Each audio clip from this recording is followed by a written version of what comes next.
of Black history, lost, stolen, or strayed.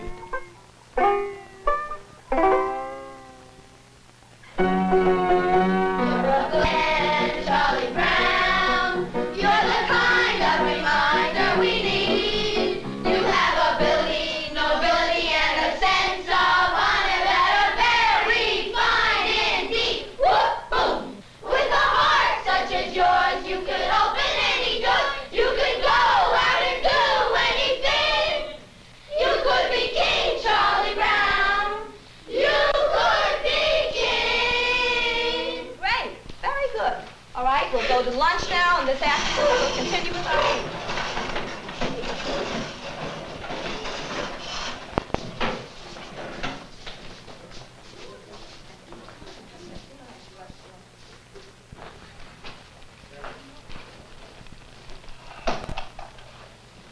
No, I could never fit in that.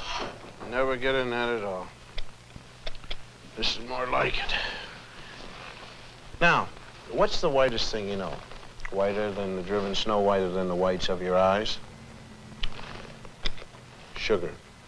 Non-integrated, non-black, sweet sugar. But you see, there is a black man in your sugar. His name is Norbert Rillier. Norbert Rillier in 1846 invented a vacuum pan that revolutionized the sugar refining industry. Now, you have to dig to find that fact. I mean, it's not much history, but it's still history. Now, what do you stand in? In your shoes.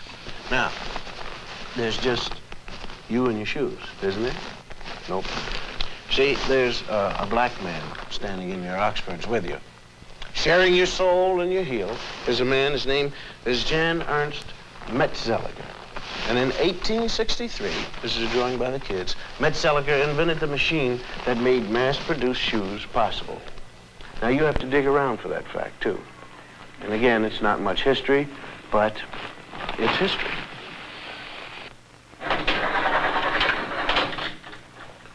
Am I coming in clear to California? I mean, is this TV signal driving through a pass in the Sierra Nevada mountains and slipping into San Francisco? Okay, well, I want to thank you, Jim Beckworth. Jim Beckworth out of St. Louis, hunter, trapper, and honorary chief of the Crow tribe of Indians. We had trouble finding you, Jim. Though you helped open the West, you didn't make the books. Chicago, right here, where the Wrigley building is. Young fellow by the name of Jean-Baptiste de Sable. Jean-Baptiste, he founded Chicago, when he traded with the Indians. And of course, there it is right there at that particular time. It was called Chicago, or Stinking Onion, by the Indians. And de Sable, he didn't even change the name at all. Now you take the Lewis and Clark expedition here, right in there. You'll find a black man named York, helping to open the West. Those men are trying to wash the black out of York. That's what you might call historically significant, because a lot of people think we ought to wash white, but we ain't gonna, you see. Texas. Coming to you, Texas, right down the Chisholm Trail, right here. Right down there with 5,000 black cowboys who never made it to the Hollywood Western. Did you know that, huh? In this same group, there was one black outlaw. His name was Deadwood Dick, who claimed his soul brothers were Bat Masterson, Billy the Kid, and Jesse James. Deadwood Dick used to ride into the saloon, order 2 drinks, one for himself and one for his horse. And here's his horse, drinking a shot of red-eye with a straw. And how about the 186,000 blacks who fought on the Union side during the Civil War? 38,000 died. How about Teddy Roosevelt's charge up San Juan Hill? It wasn't just the Rough Riders who made it. 4 black regiments went right up with Teddy. They didn't get lost going up the hill. They got lost in the history books. How about the North Pole? Snow White? Well, the first man there was black, Matthew Henson. He spoke Eskimo. And he was Admiral Perry's navigator. And although he made it first to the pole, it never quite made it to the history books. And how about your heart? Can we get there? All right. Daniel Hale Williams first performed open heart surgery successfully. Now, this list could go on forever. Blacks who made it, blacks who made history, but who didn't get into the history text at all. And the strange thing is how little there is about us in the textbooks. Napoleon once said history is a fable agreed upon, and the fable agreed upon up to now is that American history is white on white. But sometimes we did get into the history books. All wrong. Now you take this one. The Growth of the American Republic, 1942 edition. Samuel Eliot Morrison, Henry Steele Commager. Quote, as for. This has to do with slavery. As for Sambo, Professor Morrison. Sambo, Professor Commager. As for Sambo, whose wrongs moved the abolitionists to wrath and tears, there is some reason to believe that he suffered less than any other class in the South from its peculiar institution. Peculiar institution means slavery. Although brought to America by force, the incurably optimistic Negro soon became attached to the country and devoted to his white folks. Unquote. Those lines were written by two Pulitzer Prize-winning white Northern professors.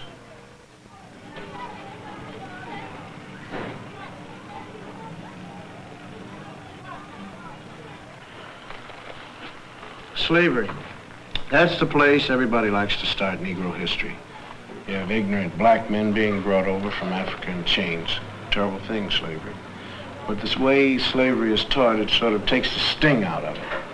Because the way it's usually taught, people think that we Afro-Americans started with nothing but little grass skirts like the kids in the Tarzan movies. And though America gave us slavery, America kindly gave us religion and a lick or two of education. And when we get more jobs and more education, then up from slavery. But we had something before we left Africa, something more than rhythm. I mean, we had a high culture. Culture was so high that great artists in the world are still borrowing from it. Now here's a sculpture by an unknown African artist. And here's what Paul Klee took from him. Now here's a work by an unknown black African, and Pablo Picasso liked what he saw. Another African design, and Modigliani swiped it, or he was influenced by it, or whatever polite word you want to use. Another black African artist, and Picasso didn't change it very much. I mean, when you look at this copying, you gotta give us a little more than rhythm. You gotta give us style. Now, if you tell the history of slavery right, you got a big problem on your hands. The slave trader didn't take some savage out of Africa. He took a human being. He sold him like an animal and separated him from his family. America invented the cruelest slavery in the history of the world. It broke up black families. After slavery was over, America kept breaking up the black man's family. And that's some awful history to teach. Now, if you want to look history right straight in the eye, you're going to get a black eye. Because it isn't important whether a few black heroes got lost or stolen or strayed in America's history textbooks. What's important is why they got left out. Now, this country has got a psychological history. There was a master race, there was a slave race. And though there isn't any political slavery anymore, those same old attitudes have hung around. I mean, the burning part of Burn, Baby Burn is right here in this classroom. We want to thank Mrs. Lovely Billups and the whole gang here at fourth grade for the brilliant and intelligent artwork that they've done here to make this whole broadcast sing. I want you guys to keep pretending that I'm not here. You're doing a great job, and just keep on drawing and reading and writing, doing what you have to do, because I'm going to talk about some other kids. Not you, Mary, John, and Bob. These are kids from other schools. Did you know in some states it used to be against the law to teach blacks to read or write? Nowadays we're getting these integrated schoolrooms, and most people think that if we get enough teaching and enough jobs, everything is going to take care of itself. But there is a scar of history running right through kids as young as these. It tears you up if you know how to look at drawings kids make, because kids shouldn't know much about history and anything about discrimination. I mean, nobody hates little black kids, but why do some of them cause so much trouble? And if you ask black and white children to draw themselves, or trees, or houses, some strange things happen. We asked some ordinary white kids from ordinary families to make some drawings for us. Like, well, let's call him John. John's white, and we asked him to draw himself. This is John. This is his house, and this is his tree. Then we asked a black kid, let's call him Ralph, to do the same thing. This is Ralph's drawing of himself. This is his tree. Now, why should two kids of the same age draw so differently? Enter the expert. This is Dr. Emmanuel Hammer, psychiatrist specializing in children's therapy. Well, let me illustrate it for you. Let's take these drawings. No matter what a child draws, he's really picturing himself. Ask a secure child to draw a tree, and he's likely to draw a bountiful, spreading tree. A black child drew this tree, cut off in its growth, stark, bare, ungratified. It works the same way with drawings of people. Normal children, average drawings. The mood is happy, the child feels capable, the drawings are complete, and the arms are developed to emphasize strength. These children were old enough to draw complete figures. The significant fact is what they left out: arms, hands. A child may sense that a situation in life is so powerless that he himself is equivalent to an armless man.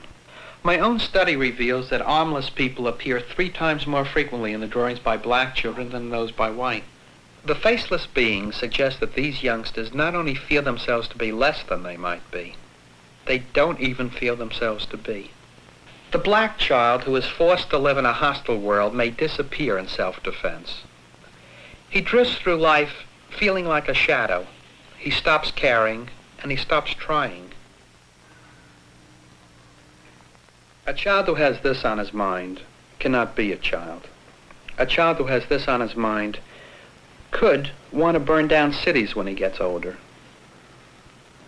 The whole confusion was summed up by a black 9-year-old in these 2 paintings. This is a 9-year-old boy draws a white man, Robin Hood maybe. And this is how the same boy draws himself. And this is the consequence of deformed history. Linda, close the curtains. Brian, lower the screen. Bonnie, lights, please. In the past 50 years, 33,000 feature films have been made in the United States, and about 6,000 of them have had parts for black actors. For the most part, the black portraits have been drawn by white writers, white producers, and white directors for a white audience. Most black parts were the way white Americans wanted them to be. The black male was consistently shown as nobody, nothing. He had no qualities that could be admired by any man, or more particularly, any woman. When the sun goes down, the tide goes down, we dark gather round and they all begin to shout, hey, hey, Uncle Dudley, it's feet. White people didn't like to think much about them, sort of like a relative you got in a rest home. I mean, happy darkies, dancing and singing was all they wanted to hear about. Being good Christians, the whites out front liked to think the blacks out back were kind of happy.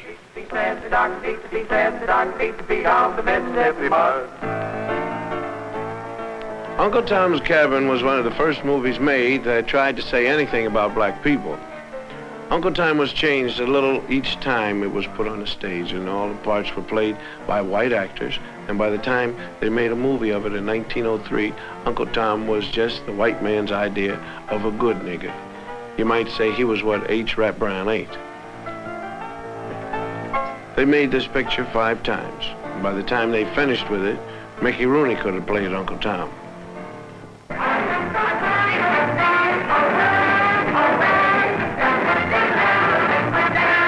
Minstrel shows started as the black man's entertainment for himself and the plantation owners. When they were filmed, though, they were done by a white cast. You figure that out. They were done as sort of a joke, and the black entertainer couldn't even get a job making fun of himself. The first really vicious anti-Negro film was called The Birth of a Nation, and it was a honey. And the second worst thing about it was that technically in 1918 it was the best movie that had ever been made.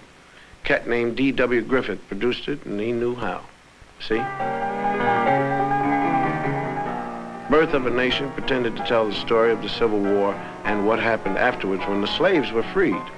White women couldn't walk on their own sidewalk, if you believe the picture.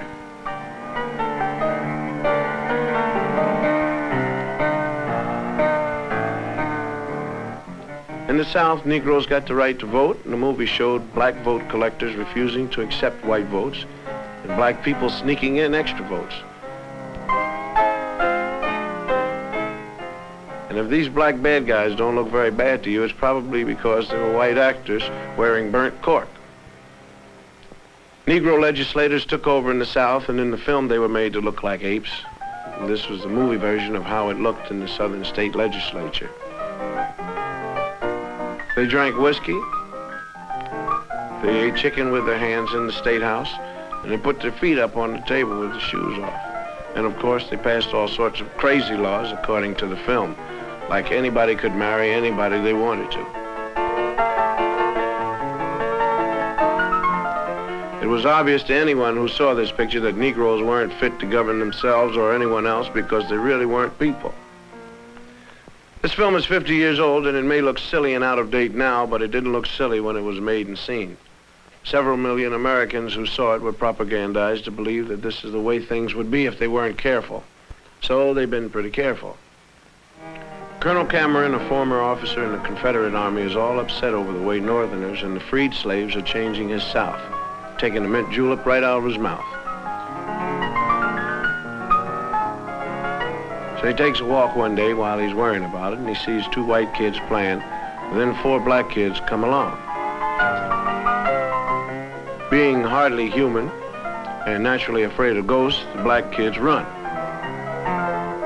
Colonel Cameron sees the whole scene, gets his great idea, and with this, that great white all-American organization, the KKK, was born. The cavalry and the bedsheet has come to the rescue. The South is saved. In this picture, the Ku Klux Klan was the good boy who saved the South. Most Hollywood films, though, even the early ones, weren't really nasty. Nobody was sitting around saying, hey, let's take care of the niggers.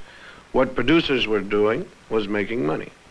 And to make money, they made pictures that white ticket buyers would enjoy. They showed Negroes the way most Americans like to think of them. To blame Hollywood is like throwing a rock at the mirror because you don't like what you see in it. Burt Williams was one of the great vaudeville performers. He couldn't get parts in white pictures, so he made a lot of short comedies. He played the part most Americans consider typical Negro. He wasn't bad, really, just lazy, stupid, and happy the way he was. And his feet hurt. He was afraid of most everything. And when he was scared, he shook and his teeth chattered. Unlike a scared white man, the black man's eyes could pop out of his head. And when he was so scared he couldn't talk. And he was also so scared he couldn't run.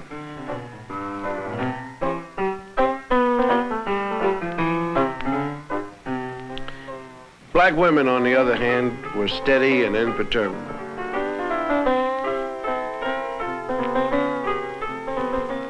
They stood like a rock on the face of things that scared black men.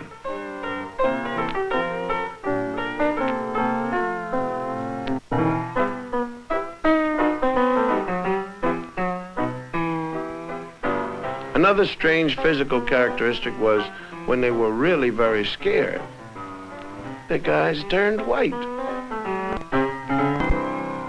When you look back on these old films, the patterns come jumping out at you.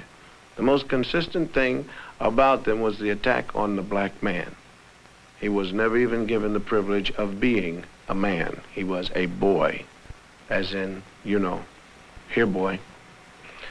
They had a lot of other great qualities besides being cowardly. For instance, they stole chickens.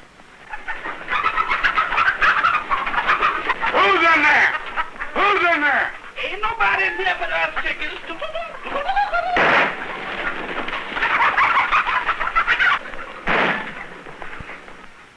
They shot craps. Dice, your partner talking to you now, Dice. Come on. Just hit it one more time.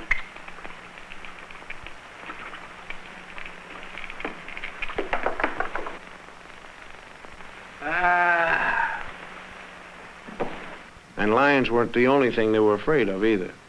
They were afraid of gorillas. Wallace Rose, is that you next to me? Wonderful. Is that you next? Now, come on, Wallingford. Now, don't start arguing. Come on, tell me the truth. Is that you next to me?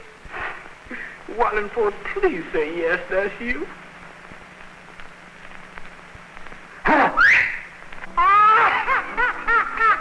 They were also afraid of ghosts and skeletons. Jeff? Is that you scratching my head? Jeff? Jeff! Now, come on, now, what are you looking at?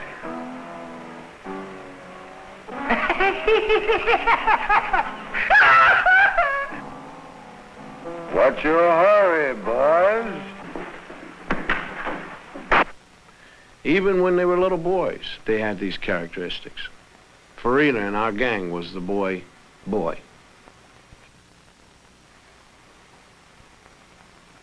The tradition of the lazy, stupid, crap-shooting, chicken-stealing idiot was popularized by an actor named Lincoln Theodore Monroe Andrew Perry. The cat made $2 million in 5 years in the middle 30s, and everyone who ever saw a movie laughed at Steppin' Fetchit. Come out, wherever you is, wherever you be, wherever you do. Come out, wherever you am. How's the government looking for you? Where you going, stranger? You scare somebody stiff like that. I'm looking for hillbillies as you are. I ain't saying I am and I ain't saying I ain't. Well, that's close enough for me, 'cause I'm tired of walking myself. The government told me I got to bring in a hillbilly, so you come go with me to Washington. I ain't a-going. That's the color of another horse. Well, I tell you, you don't go for me. We go for the Navy. No. I go for the Navy. Well, I tell you, go for the Army. No, I won't go for the Army. No, I won't go for Texas. It's too bad he was as good at it as he was. The character he played was planted in a lot of people's head, and they remember it the rest of their lives as clear as an auto accident. What's that? Are you an Indian? Yes, man, you don't know. I got Army Indian. I got 1 for the Cherokee, 2 for Seminole, and I got 4/5 Hiawatha. Wait a minute. Hiawatha was a woman. I can't help it. I got 4/5 of them. He played in movies with other actors who were as American as Mom's raspberry jello. If they accepted the stereotype, how wrong could it be? Judge Rickey, can I see you some, please? Well, I'm pretty busy. Yes, but I just want to ask if you heard about it. Hear about what? About over at my house, night before last. Oh, another baby? Yes, you sure guessed it, you heard. What's his name? Oh, we call him L.R. Elias Rigby Livingston. Oh, named him after me, did you? Yes, Elias Rigby. I told my wife, Ethel, I said, honey, I know Judge sure gonna be gratified. Well, of course, yes, I appreciate the honor. Yes, sir. I suppose a compliment, and I ought to do something for you. Yes, sir, that's what I thought. You come over to my place tomorrow, and I'll give you a job. Yeah. Raking leaves. I asked him to wait. All-American little Shirley Temple played a lot of parts that involved her with black actors. She was always real nice to them. Oh, James Henry, you always do it wrong. This is an imitation Steppin' Fetchit named Willie Best with Shirley. Come on, Miss Virgie. I just won't budge. I'll show them I'm not The cute little white girl was brave and strong in the face of danger. And the big black man was stupid and cowardly. What are you afraid of them for? Oh, honey, child, them Yankees is mighty powerful. They can even change the weather. Yes? Whenever they come around, I never know whether it's winter or summer. I'm shivering and sweating at the same time. James Henry, serve these cookies to Master Harold and wipe his chin. Yes, ma'am, Miss Bird. She was good to them, and they were good to her. Sort of a master and pet relationship.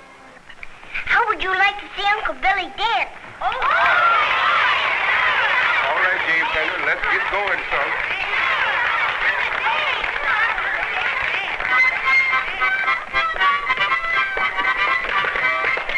This is Bill Bojangles Robinson, one of the great ones. But if he wanted to work and dance, he had to come into a picture through the servants' entrance.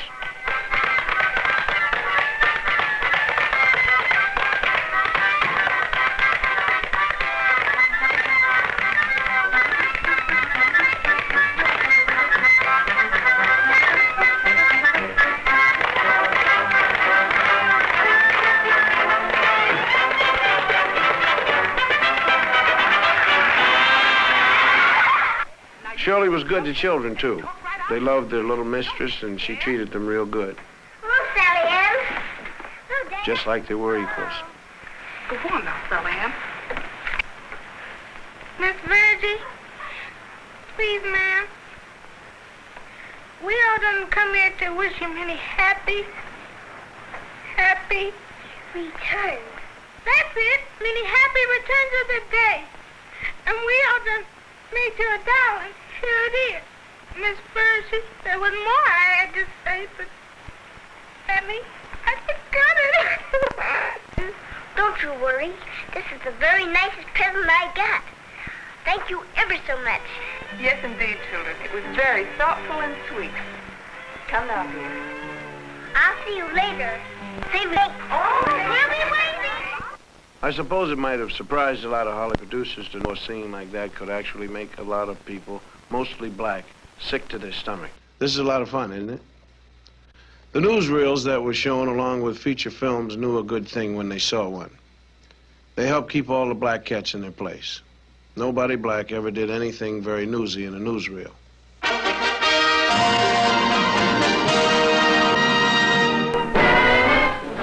They did things like eat watermelon in watermelon eating contests.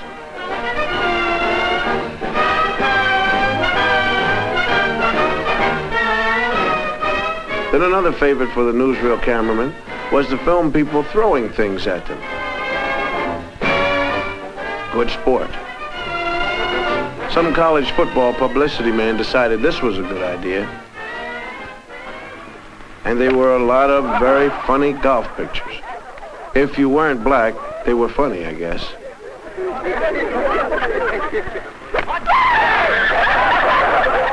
Lie down. Just bite out of your mouth.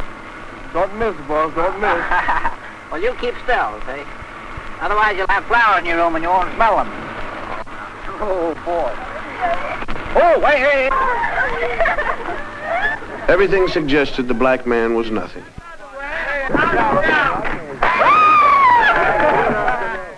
Hollywood adopted a sort of British attitude toward black natives of other countries. They were always sneaking around the bushes, you know, carrying stuff on their head. White men weren't supposed to get caught sweating. I've seen a picture called Prestige, and it stated the colonial attitude. Don't let it break, Andre. Take to him your race for a wedding gift. The prestige of the white man.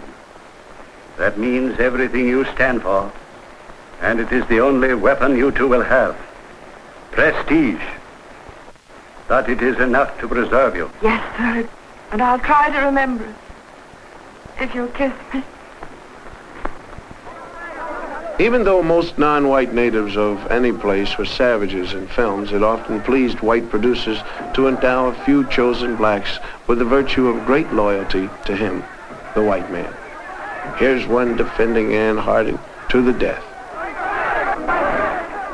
There was always one loyal and true black man who would do anything for his master. Some of them were wonderful people. You know, if you really get a good one. Mostly, though, Negroes were not heroes. They were a bit part servants, railroad porters. Watch your step, sir. This is your destination, folks. They made very good chauffeurs. Look good in their caps. Good morning, Colonel, sir. And they were great at serving all kinds of drinks. That coffee of yours stays with you like poor relation. What's that you got there, Libby? Just sassafras tea. Wherever there was a thirsty master, there were they also.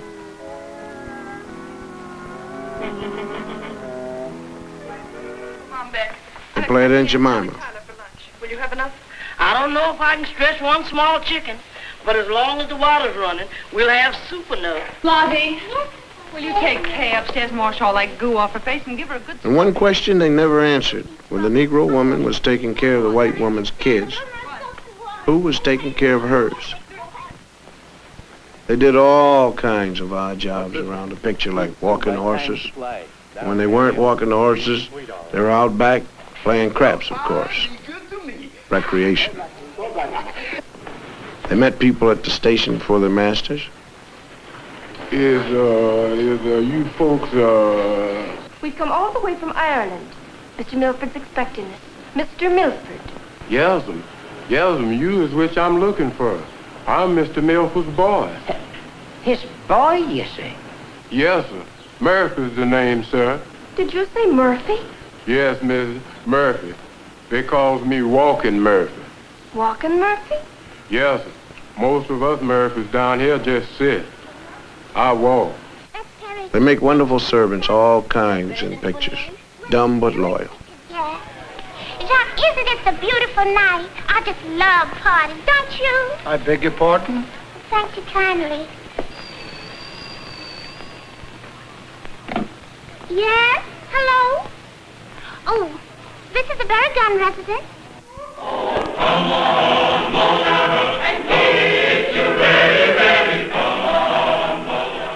And things were getting pretty tough during the 30s.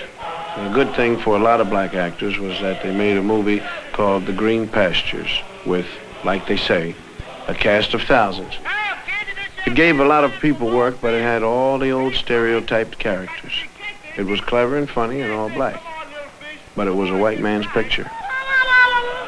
I'm the Indian. Henry, you sure got the prettiest wings. Oh, they just my old ones. Cigar, gentlemen, cigar. Let's have yourself. Cigar, gentlemen, cigar. Oh, Lord, the smokehouse is empty. Oh, Lord, let me get them groceries. Oh, Lord, let me see that little six. Where? Come on, you gonna feed me or not? Hey! Why, you just a little boy, gambling and sinning and chewing tobacco like you was your own pappy. And you've been drinking Sonny Kick Mammy wine, too. You gamblers ought to be ashamed of yourself leading this boy to sin. Well, he's the best crapshoot in town. You find my mammy, do more than I can. While Hollywood was turning out films, radio came along and decided to get in on it, too. Two white fellows from Chicago invented two black characters they named Amos and Andy. They played their parts on the radio for 30 years. This is them doing their bit. Well, Brother Crawford looks pretty good since he's been here. Tom Springs, don't he? Yeah, looks like his wife done beat him on the... When radio moved over to let television in, Amos and Andy went with it. These two white cats couldn't play Amos and Andy where you could see them, so what they did was they had a black cast. The cast was different, but the stereotypes were the ones that the white people had come to know and love. They were shady characters with money. Well, I got the books right here, and they're open to each and every brother complete inspection. Get your hands off of that thing there. So you want to see the financial books, huh? Yeah. Well, there he is. There he is. You done see them. The meeting's adjourned. They were still slow and lazy. Are you sure they are not here? Oh, yes, they told me so themselves. Have them report to our office right away. I sure tell them, all right. I got to see. They had trouble with the English language. Misused words a lot. And Mr. Brown, my new secretary here, ain't gonna have no time for no extracurricular activities. And I'm telling you now, as long as you have that secretary in your office, I'm going to work as a secretary myself. Oh, give me an ultimatum, huh? I'm putting my foot down. They had trouble with women. And it was always the women who were dominant. Come on, Herman. Mostly black actors aren't playing the old stereotypes anymore. There are people who say they're playing a new stereotype. Sidney Poitier is always helping some little old ladies across the street, whether they want to go or not. The black people in this country got a bum deal for a long while, and it won't hurt much if we see a little of that now and then. Stanley Kramer has let us use some scenes from Guess Who's Coming to Dinner. You look at these and remember Birth of a Nation. This is the opening scene when Katherine Hutton is bringing Sidney home for the first time. This is Dr. Prentice. John, Miss Matilda Binks. Pleased to meet you, Miss Binks. I've certainly heard a great deal about you. Katharine Hepburn and Spencer Tracy are the girl's parents. Thank God he's right. She's 23 years old, and the way she is just exactly the way we brought her up to be. We answered her questions. She listened to our answers. We told her it was wrong to believe that the white people were somehow essentially superior to the black people, or the brown or the red or the yellow ones, for that matter. People who thought that way were wrong to think that way. Sometimes hateful, usually stupid, but always, always wrong. That's what we said. And when we said it, we did not add, but don't ever fall in love with a colored man. Sidney tells it like it is to his old man. You and your whole lousy generation believes the way it was for you is the way it's got to be. And not until your whole generation has lain down and died will the dead weight of you be off our backs. You understand? You've got to get off my back.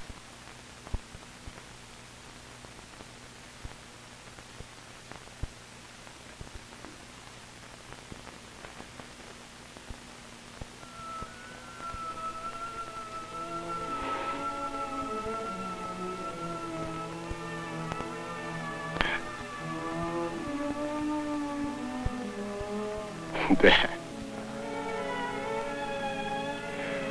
you're my father. I'm your son. I love you. I always have, and I always will. But you think of yourself as a colored man. I think of myself as a man.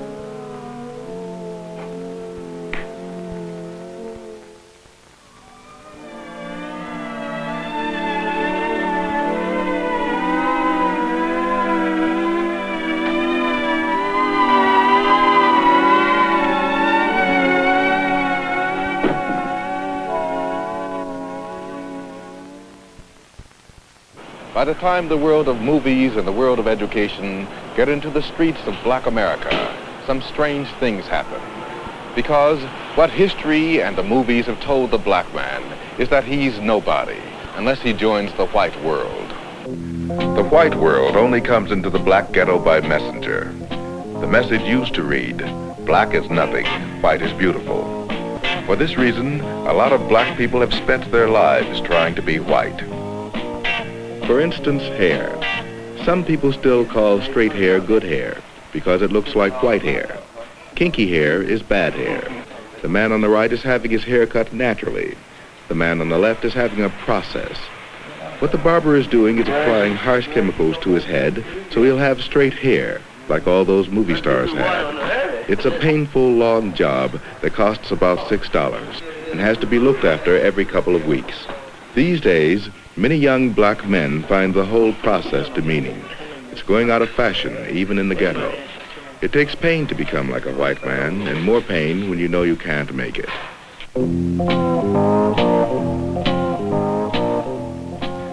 For a while, it seemed to the black community that the way to escape was to get as rich as possible and look as white as possible. And as affluence came to some black people, all the lessons of history and all the lessons of the movie seemed to be succeed on the white man's terms. So, the middle-class Negro took the white man's dreams and tried to make them his. Today, many middle-class Negroes have the education and the money to provide themselves with all the white man's dreams but one, universal social acceptability.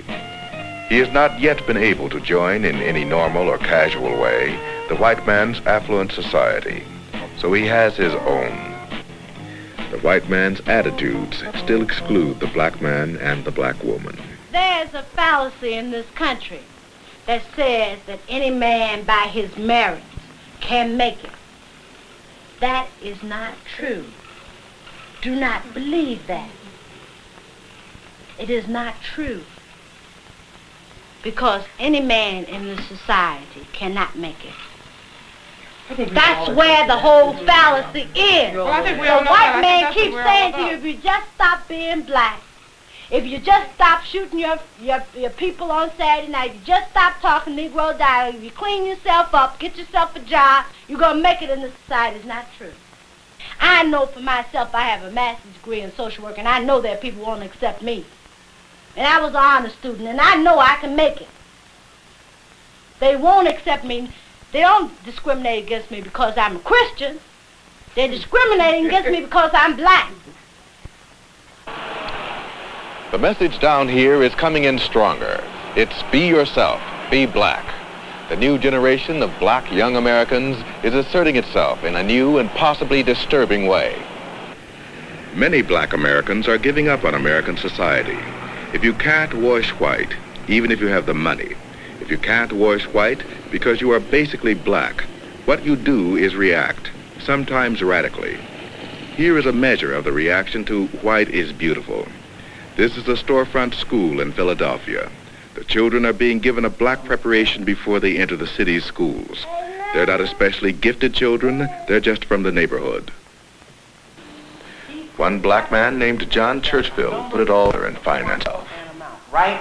You understand that? Yeah. All right. A number is a concept of quantity or an amount. That is wrong. No. A number is a concept of quantity or an amount. That is dead wrong.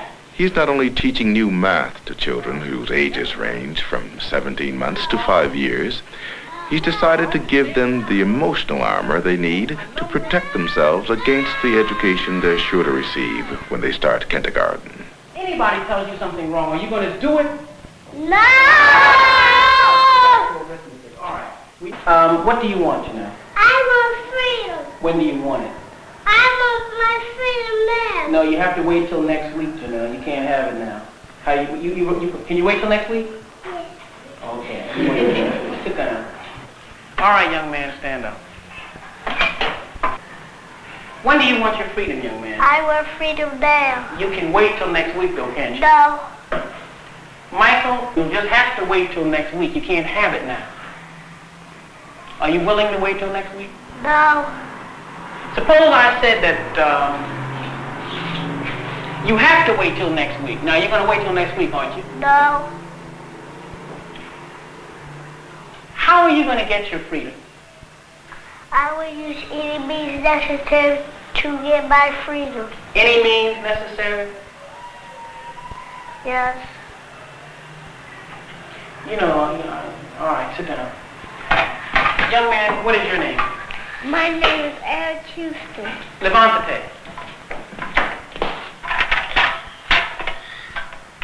What is your nationality? My nationality is Afro-American. What is freedom? Freedom is black power. What is black power? Black power is... Do you know what black power is? No. Well, then you should never should never make any statements if you don't know what they mean. I'm sorry, I don't know. All right. How old are you, young man? I am 4 years old. You're not 4, Eric. Now, you tell me your right age. How old are you? How old are you? I am 4 years old. Are you sure you're 4? Yes. You're going to let me turn you around and tell you you're some other age? You're 6 years old, Eric. No. I can't hear you, Eric. No. Are you being frightened by me? No. I'm a teacher. I said you're 6. I am 4 years old. All right, then. You stand up for it, then. You shouldn't be weak. You stand up and say it. You ought to scream it in my face if I try to tell you different, right? Yes. Have a seat. Stand up, young man. Are you a Negro, Travis? No. Are you a flunky, Travis? No. What are you? I am black and beautiful. And what else are you? Are you a boy? No. What are you? I'm a man. What kind of man? Black and beautiful man. Or what kind? Are you an old man or a young man? Young man. Very good. Very good. Are you going to let somebody just make you a boy? No. All right. Suppose I tell you something wrong, Travis. Are you going to do it? Yes. You're going to do something if I tell you when it's wrong? No. Have a seat, young man. Eric, you're going to be reasonable, aren't you? No. Come here. Here you are, fine young man, right? Yes. Are you going to be scared of me? No. Are you going to be scared of some president of the United States? No. Some mayor? No. Some policeman? No. All right. You're a Negro. Yes! You're a Negro, Eric. No. Somebody pass me my stick. I said you're a Negro, boy. No. You're getting mighty soft. You're a Negro. No. Very good. All right, sit down. You, young man, you come here.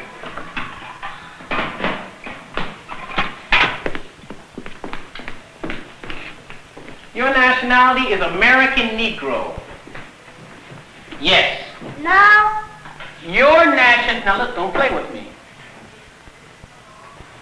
You're a Negro. No. I am... No. Suppose I threatened to beat you, what would you say?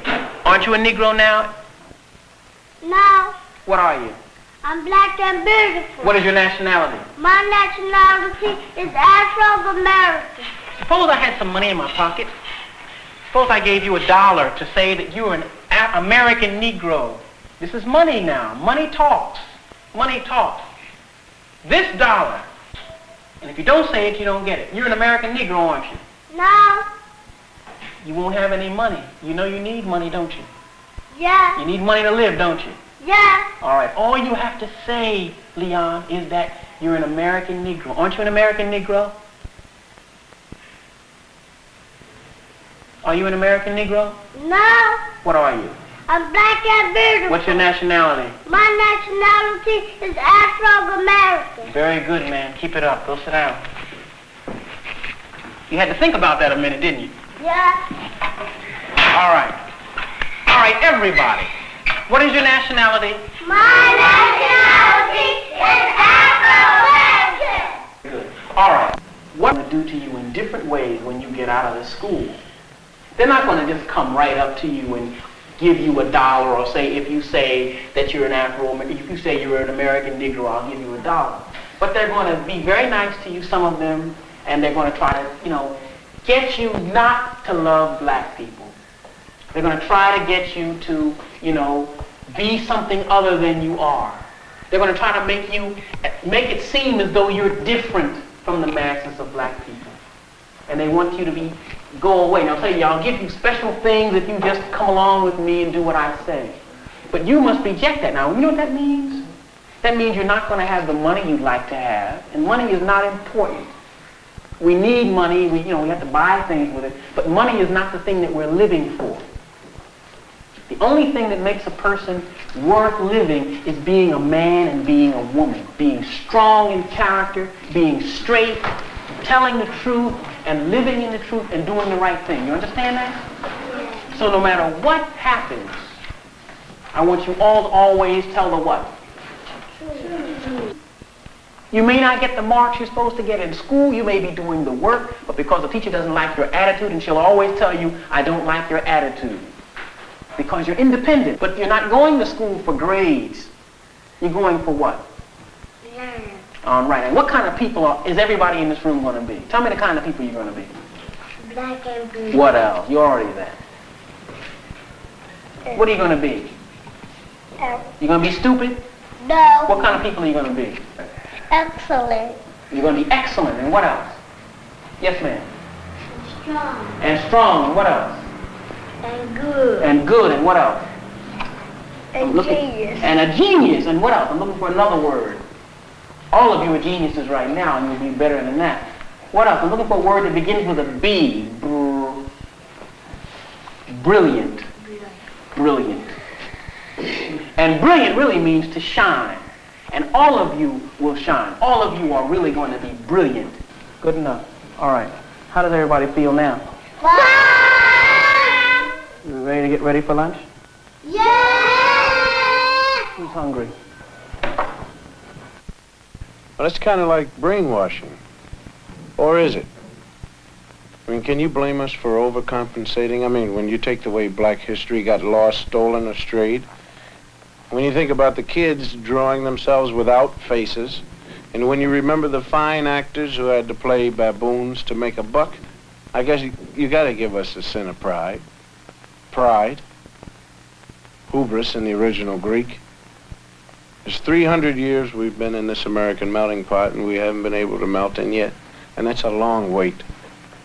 Listen, we've been trying all kinds of parts to make the American scene. We've been trying to play it straight and white, but it's been just bit parts. Now, from now on, we're going to play it black and American, because we're proud of both. Hubris. I'm Bill Cosby, and you take care of yourself.